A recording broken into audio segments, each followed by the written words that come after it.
Hey, how's it going, guys? This is your boy Hazzed, and today we're going to be taking a look at the Shadowlands Prepatch on the PTR, giving you guys kind of a basic overview of what's going on, and of course I'm going to kind of give you my opinion on where Frosty Ks are during that prepatch, and kind of give like where I'd like them to go into the future. So let's go ahead and jump into this video and talk about it.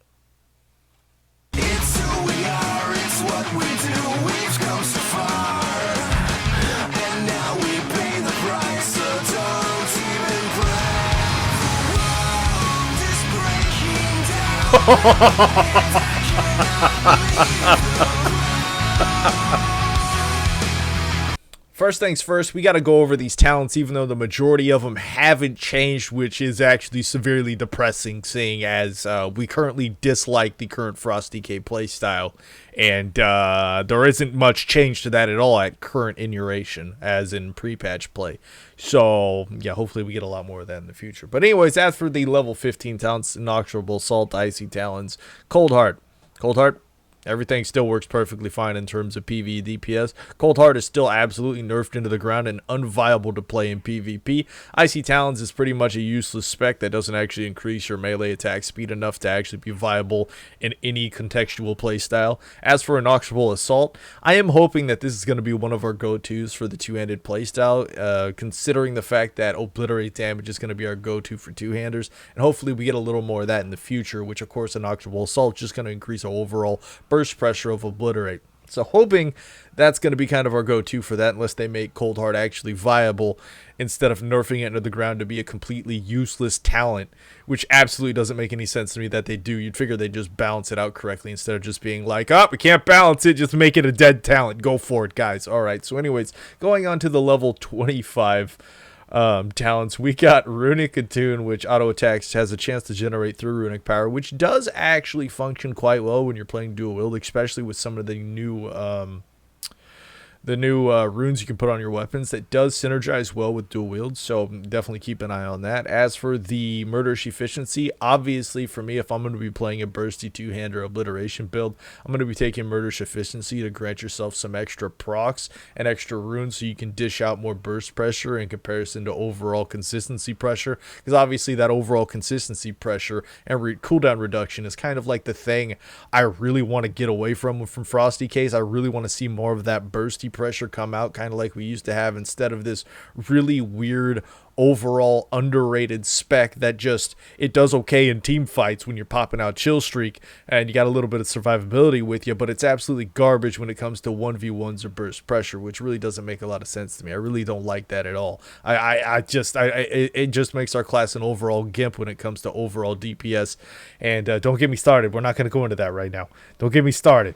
All right, as for Horn of Winter, nobody uses Horn of Winter. Maybe with a breath build later on, we'll see some people venturing in a Horn of Winter. Maybe if it actually grants a little bit more runic power or has a smaller cooldown, we'll see people using it. But as for the current iteration, what we're looking at right now, I can't see many people venturing towards Horn of Winter, especially with the new runic enchants we can put on our weapons. As for the level 30 talents, none of this has really changed. You got Asphyxiate from them 1v1 stuns.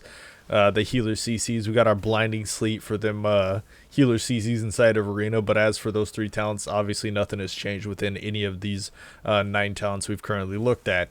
As for the level 35 row, we've got Avalanche, Frozen Pulse, and Frost Scythe, which I believe Frozen Pulse actually is better than Avalanche, at least in single target 1v1 situations, and most likely just overall damage, considering that we will have a little bit more downtime with two-hander, hopefully.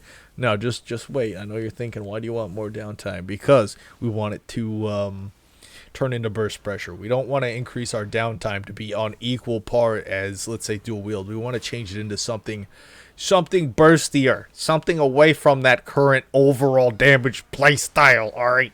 So as for Frost Scythe, it's still a fairly good talent as long as you have the crit for it, but once you've actually scaled up to, like, let's say 60 from 50 and some of those off stats start crunching down, remember you do need quite a bit of crit to make Frost Scythe functional. So leveling from 50 to 60, it's most likely going to become a not so good talent, so we'll most likely end up going Frozen Pulse for quite a while until we're able to get 25-30% crit, and then we'll probably gradually go back over to that Frost Scythe build. As for level 40s, we're going to be looking at, everything the same: Death Pact, Wraith Walk, Permafrost. As for me, I was using Death Pact. This is kind of like what you see me running here was a Bursty Obliteration build with two-hander I was using for dueling to kind of get a consistent grasp of where we are in comparison to other classes and things like that. As for the level 45 talents, we got Gathering Storms, and the only new thing the only new thing on our talents for Frosty K's at this current iteration is it's pretty useless. Like, let me tell you, in PvE, it does so little for breath that I barely noticed that it is actually on. All right, just putting that out there. As for Gathering Storms, it's so powerful in cleaving that you would have to be on some serious delirium type level to not actually use Gathering Storms in PvE. I'll go ahead and show you guys why here. So I'm beating up on these guys. I do actually have some recount moment down there, right? You like that? All right, so you can see your damage there. Obviously, Remorseless Winter is way higher, just way higher than Frostwhelp, than your Howling Blast, your Frost Fever, everything. Just Remorseless Winter is extremely powerful in the pre-patch, as you could see, heading into the Shadowlands. So you'd have to be crazy not to use that ability for PvE. As for PvP, it kind of comes up to the same scenario. Like, a Hypothermic Presence could maybe offer you a little bit of healing, but once you hear my opinion on that and where Frosty K healing is currently, you're not going to want to use that at all for that healing capabilities. It's not great. As for Glacial Advance, I wouldn't say it's nearly as viable as Remorseless Winter because of the overall consistency you can be granted from Remorseless Winter. But it would be fun to actually see Glacial Advance be slightly viable, considering the majority of the patch we were playing. It had avenues that you could play with it, but overall was much weaker than anything you could play in the current meta. As for the level 50, we got Ice Cap, which they did actually change it from 3-second reduction to a 4-second reduction, which is pretty interesting. That's actually quite a big buff in comparison. But the one things we got to remember is leveling up to 60, most likely we won't have Frostwhelp's Indignation, which, I mean, kind of makes sense, because we won't hopefully have Azurite traits. I don't know. Who knows what Blizzard's got going on. I don't know why they're still activated on here. Maybe they're still going to be activated during the pre-patch. Who knows? But overall, not having Frostwhelps is going to nerf down Ice Cap damage overall exponentially, but you are still going to have the overall consistent damage. And also knowing that relying on that also relied on, I don't have any of those on right now.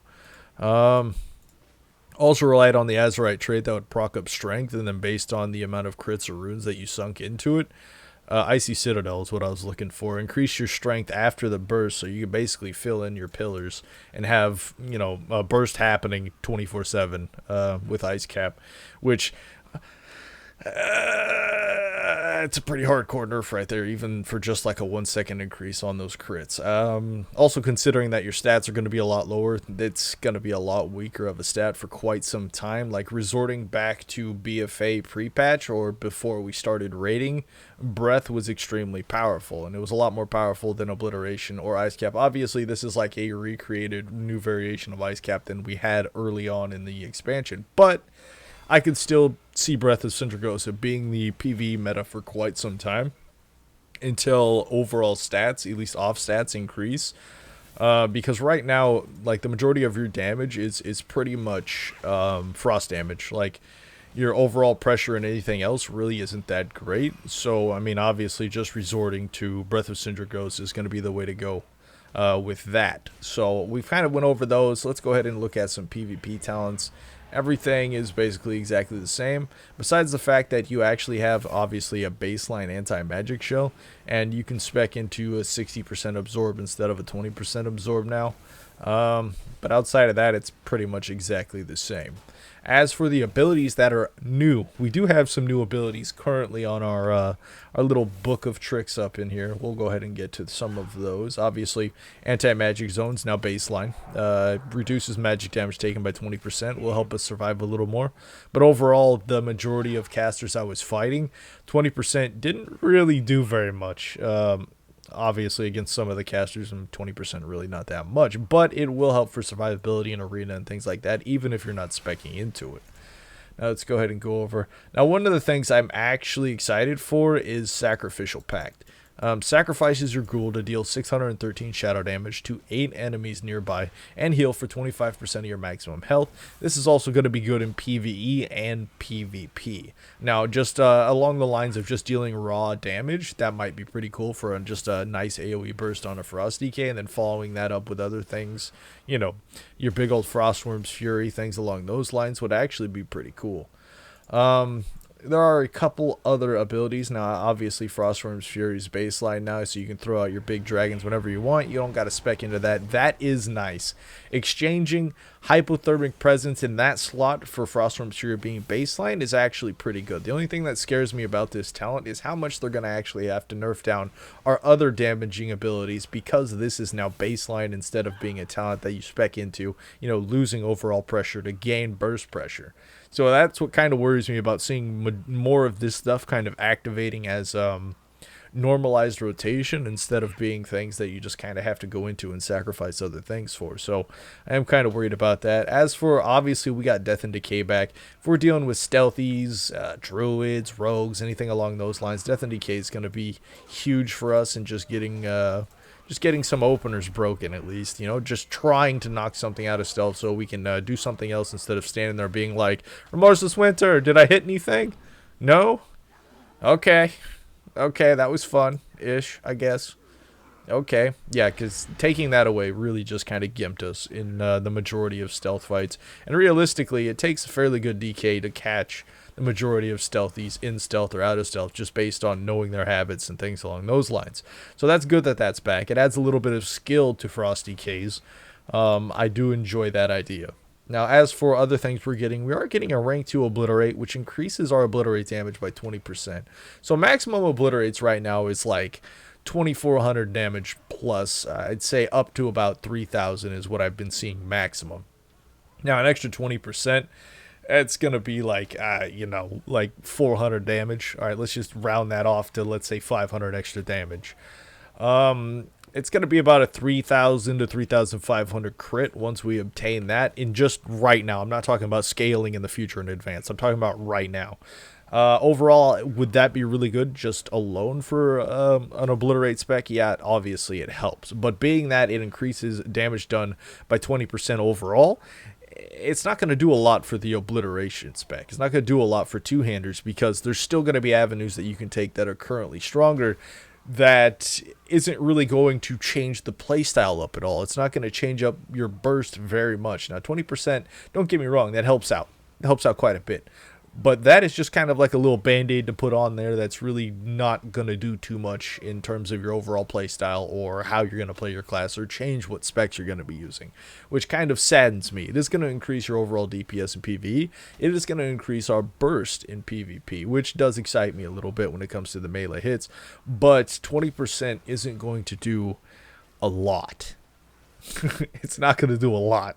As for Empowered Rune Weapon, it reduces the cooldown. It's rank 2, obviously. Reduces the cooldown by 15 seconds, which I could see that being a massive game changer in the terms of, let's say you can breath and you're not popping your Empowered Rune Weapon for close to over 15 seconds before you actually need the runic power or runes to keep your breath going on for longer. But the major issue there, obviously, is if you can't reach that marker.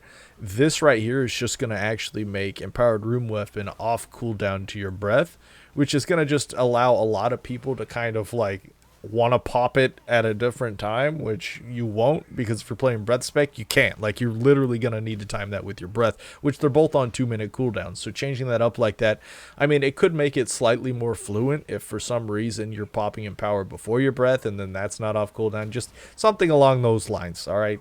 But yeah, overall, it's not going to be, I don't really understand that change. That's what I'm saying. That change right there doesn't make a lot of sense to me. Now, if you're playing like an ice cap build and you're trying to keep up overall DPS, cooldowns, and damage reduction, a 15-second cooldown reduction will help, actually. It will help quite a bit, considering you are proccing this through the majority of the dungeon on trash pulls, and then, of course, hopefully having it for the boss if you manage to time it correctly. But overall, I can't see 15 seconds outside of the ice cap build really being too big, and considering where we were before Shadowlands and BFA, the majority of the time we're going to be playing breath spec and PV unless there's huge changes and or the little toys we get to play with in the future. So that's going to be interesting to see.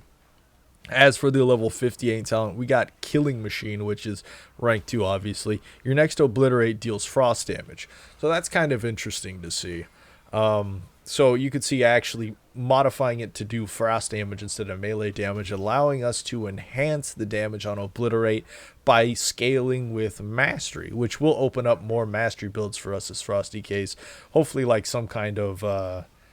let's say versatility mastery build that's going to have a lot more burst pressure than it would originally. Outside of that, of course, we got the 20% extra pressure, but it's really going to come down to how much frost damage it's going to be dealing. Is it just sanctifying 40% of our regular obliteration or obliterate damage for it? I can't really see that as being a great thing. I don't see that really doing anything if we just deal 40% frost damage instead of dealing 40% physical damage. That really isn't going to change much. It's going to deal a little bit of damage, let's say through a paladin bop, unless it makes it so that Killing Machine is unavoidable because it's now magic damage. That might be pretty cool, but other than that, I can't really see just changing it over to frost damage being a huge effect. I mean, maybe able to deal a little bit more pressure to plate wears, hopefully, but I don't think the game even works like that anymore because armor doesn't really matter unless you're fighting tanks, it seems like. Because, you know, warlocks are tankier than warriors. Boom! Blows my mind. Anyway, so going over those, that's about the new things when it comes to the talents. Really kind of underwhelming and doesn't change too much to get us away from that overall playstyle, that overall damage playstyle, damage reduction, and making us weaker 1v1. Doesn't necessarily bring us too far away from that, which is kind of depressing. So we can go over some of these new rune forging. We got Hysteria. Now this is actually a really cool talent when it comes to dual wielding and overall pressure with dual wielding because it's going to give you more runic power, which allows you to have a lot more consistency since it procs a lot. And I'll go ahead and throw on some swords here so you guys can see. We'll go hit this DPS dummy over here next to this guy. Watch out, buddy, we're coming in. Alright, so with Hysteria, you can see I'm DPSing on the target here. And we'll go ahead and just kind of wait for it to proc up. It's being stubborn right now. Normally it just procs non-stop. Maybe it's because I just switched my weapons. There we go. We got an 8-second proc on Hysteria right there. Runic power generation is increased by 20%. You just saw it reproc again before it actually fell off. So essentially your obliterates are going to generate anywhere between like 23 runic power. But I've noticed whenever this ability is procced, I seem to generate 24 runic power just about every single time on a regular consistent interval. It doesn't seem to go down below that very much in comparison to anything else I've checked.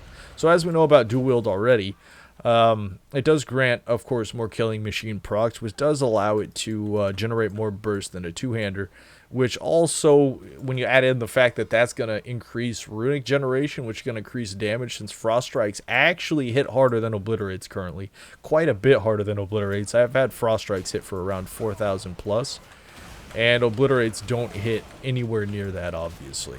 So as you can see, generating more runic power is going to present more offensive burst and more self-healing capabilities with Death Strike, which Death Strike really isn't that great at the moment anyways. So now that we've kind of covered, you know, new abilities, new things like that, we can't check out Covenants currently on the PTR because this is pre-patch. I would like to dip into those. I would like to see more of the legendaries so I could generate more of an overall point of view of Frosty K. But currently they still haven't invited me to the beta, so guess I can't. So let's go ahead and jump into my opinion where Frosty K is, where it needs to go, what needs to be changed, and realistically, just to get away from this playstyle. Like, I know very few people that actually enjoy the current playstyle. We all love playing Frosty K, obviously, but we do not like the current playstyle of Frost. So let's go ahead and jump into my opinion, and I'll go ahead and start talking about it. So giving my opinion about Frosty K's on the current pre-patch, I gotta say, guys, it's a bit underwhelming, especially when you start looking at other classes. Now, when it came to dueling, specifically 1v1 scenarios, I actually had quite a bit of burst pressure, being that Frostworm's Fury was baseline. It did add to a little bit of extra pressure I could deal. Now, the big issue is obviously I was relying heavily on Frostwhelp's Indignation, which hits for about, 4 to 5k, which hits for just about, as much as Frostworm's Fury. So when you throw those two things together within some kind of CC burst, I was generating around, 9 to 10k burst. Also, that was with Blood of the Enemy, because my boys don't hold back. They're going to try and kill me the best way they can, so I got to fight back, as hard as I can too. I mean, anyways, guys, so it's dealing an okay amount of burst pressure, around 9 to 10k just off those two abilities alone. But let's say Azurite traits go off the books and throw that out the door. Obviously, their Azurite traits are going to go out the door too. But then we're going to go ahead and take Frostworm's Fury, which isn't going to hit nearly as hard considering we're not going to have Blood of the Enemy, since I was using a burstier variation of the build. Now, the good news is it actually allowed me, at least in the pre-patch, to kill people in my burst. Now, let's say I could hold them in my burst. They sat the full stun. Of course, if I was doing 1v1s, I'd trade up Chill Streak, let's say, and throw on, where's it at? Oh, yeah, I actually have Dead of Winter on. Yeah, I would actually probably just trade that out for, like, Transfusion or something like that. But anyways, so I'd go ahead and open up on the target, start off a normal rotation. I'd throw up my Remorseless Winter, which would stun them after, it hits 5 times. Now, once they started noticing this was my playstyle, I would have Paladins Freedom it. I would also have Warriors use Partial Blade Storm through the stun, and they would end up not getting stunned with the first stun. And being that the majority of classes on the pre-patch don't actually have Trinkets, since the Honor Medallion does matter when it comes to stuns now, because there is no built-in PvP trinket, as you can see. Stuns and CCs are actually extremely powerful. It's kind of like that vanilla feel. If you don't actually have a trinket and you get polyed by a mage for 30 seconds, you're not going to be able to do anything. That kind of feels like what's going on with the majority of classes at the moment, considering how high a lot of the burst pressure is. But a lot of the problems that I was coming to with Frosty K is I'd open up on the target. I'd have quite a bit of burst. I'd go out, I'd hit them hard. Obviously, the majority of these fights on the PTR weren't lasting very long. It's like 20 to 30 seconds. I wasn't reaching my second pillar unless for some reason there was a lot of damage mitigation going on. One of them tried to leap away, someone tried to get away, I tried to get away, I tried to kite, throw up some of that Lichborn healing, which is something I didn't talk about being a new talent anywhere in this video, was Lichborn healing, obviously, which Lichborn healing only heals for about 2,200-ish healing proc. When proccing Lichborn, you can use it 3 times, I think, roughly, unless you had a little bit more runic power cappage going on there, maybe Asteria to increase your overall runic power. But overall, the self-healing capability of Lichborn and spamming death coils was very weak in comparison to the majority of classes' healing capabilities, and of course the outgoing damage pressure. If I death coiled in someone's face and tried to heal myself, they would literally out damage the death coil healing capabilities on myself. Not very fun. Alright, so you'd spam chains, try to get away, but the majority of classes have so many gap closers at this point that spamming chains on them and running away really doesn't work that well. Now, to make that actually viable, I would have to like switch out of either Transfusion or Dead of Winter. Of course, if they know they can get out of that stun, they know how to get out of that stun, chances are you'll be running Death Chill a little bit more to actually grant you a little bit extra runic power and being capable of kiting targets at longer range. Now, if it's a dot class or range class, you're obviously not going to have that option, which is kind of painful, obviously. So overall healing for Lichborn, not that great. As for Death Strike healing, you're healing about the same, about 2,200-ish. Like, really, it's not that great unless you're taking extra pressure. But even though you're taking that extra pressure, I was taking so much damage from the majority of classes that it didn't matter. It really didn't matter. And you're probably wondering, like, how much damage were they doing that Death Strike didn't matter? The thing that we also need to remember is Death Strike was buffed in the current expansion.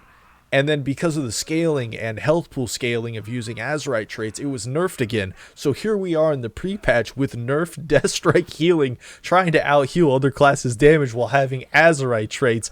Does not work that well. It really doesn't work well at all.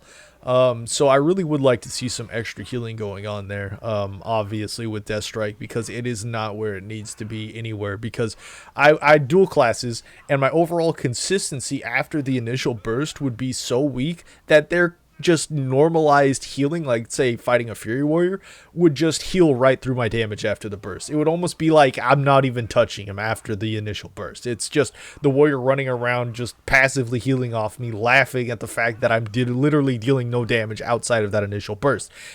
And that's the playstyle we're trying to get away from. I absolutely hate it. We have some burst, we go out and fight, and then our overall consistent pressure after that is so weak that other classes' passive healing can heal through it. Both paladins, fury warriors, things like that can go right through it. And you're probably wondering, what kind of damage bursts were you seeing in those duels? Well, okay, so the hardest thing I was hit by was a rep paladin shield, and that was for 8k. Then I got hit for a 7.9 Templar's verdict, and then it was a 6.7. I want you to do some math. I have 25k health. Literally, I lost, 80% of my health in 3 global cooldowns. And, of course, on the PTR, because of the crazy zombie invasion, it causes my game to crash on a regular basis, which is something I'm pretty sure everyone's going through. Luckily, for Death Knights, when zombies come here to the our order hall, it seems that they're friendly, which does actually make quite a bit of sense. But as I was discussing on the DK dueling a paladin, I lost about 80% of my health in 3 global cooldowns. That is not something I'm capable of doing on a Frosty K, even remotely in the vicinity, unless I have Chill Streak activated, which reminds me I was able to test out Chill Streak quite a bit since one of our buddies I was dueling went and got his little order hall buddy out there in Legion, was having it out there, so I was able to chill streak off of that in some of the duels, which actually gave me quite a bit more burst pressure. But since we overall lacked the survivability, I would have to essentially, to make it even functional, I would have to completely split up my burst, which really wouldn't functionally work considering the fact that the majority of the duels didn't last long enough for me to reach that burst, which also could be a very strong side effect of Azurites still be in effect, and of course our necks still be in effect on the PTR. Could be playing massive roles in that, considering Rep Paladins still have, like machine gun wings and things like that. So overall, my opinion on Frosty K on pre-patch is not very good. It's almost like we're back to the start of BFA, where we're just getting slammed by the majority of classes 1v1, because we still have the same overall playstyle of dealing elongated damage instead of burst pressure, and outside of that, our self-healing capabilities are really bad in comparison to other classes. Like really bad. Like, the duels could have went a lot longer, but there was no way for me to survive through in it, even running a versatility mastery build, which was really disheartening. Really disheartening, guys. I was pretty angry about it. I'm pretty mad. Pretty mad. Anyways, so what does that mean for Frosty K's in the future? Where do we want to be? I can't speak for where dual-wield Frosty K's want to be in the future, but personally, I want to see Two-Handed having a niche, not the same in in terms of PvE. If they're exactly the same, I couldn't care. It would be really cool if they're exactly the same in PvE. They deal the same amount of damage. I'm okay with that. But what I want to see is Two-Hander having a separate playstyle in PvP, offering more burst pressure, offering more damage, offering more fun when it comes to 1v1 classes, instead of joining Battlegrounds and completely relying on the team fight to deal pressure or grant me HKs or anything along those lines. Because outside the team fight on a Frosty K, just chasing down a single person or trying to 1v1 somebody, you feel so gimped, it's actually insane. You'll lose to people in 1v1s that you should never lose to. It's actually really annoying in Battlegrounds when you're like, oh look, here's a Fury Warrior, I'm gonna go fight him. He's undergeared, not running a title, his Mog isn't on point, which reduces his damage by another 20%. And then you get in a fight with him and then you lose, and you're like, the dude didn't even use his cooldowns correctly. He didn't try to kite me the right way. All he did is stand there and passively heal through my damage while dealing more damage than I can passively heal through. Not very fun, just standing there getting drained down to 0 with literally nothing happening but him spamming his attack buttons. Pretty annoying to me, if you ask me. And that's kind of the stuff we want to get away from. I'm really tired of it. This entire expansion was just, that's what it was. I didn't want to BG at all. And you guys are probably wondering, why does that have any major effect on it? The overall enjoyment of BGs is, it reduced it almost down to 0, guys. I currently, right now, even though I didn't hardly BG the entire expansion, I'm ranked 16 overall for Death Knights in the world for BGs 1. And I hardly even touched it. That alone says a mouthful. And I'm pretty sure a lot of the other Death Knights in the community feel the same way. So I kind of just want to I can't talk right now, obviously. I just want to kind of give you guys an overview of what's going on with Frosty K in the pre-patch. Give you guys my opinion on where I'd like to see Frosty K's go in the future. Like maybe a PvP talent that grants like 50% obliterate damage would be really cool. But just something to give us more overall single target burst for dueling or battle grounding alone, because I'm just absolutely tired of relying on healers and overall team fights to deal pressure. It's really bad. It's really, really bad. Anyways, guys, I hope you enjoyed this video. Hopefully, we can make some changes in the future when it comes to Frosty K's and kind of which direction we're going in. So, leave a like, subscribe, and until next time, this was your boy Hazzed.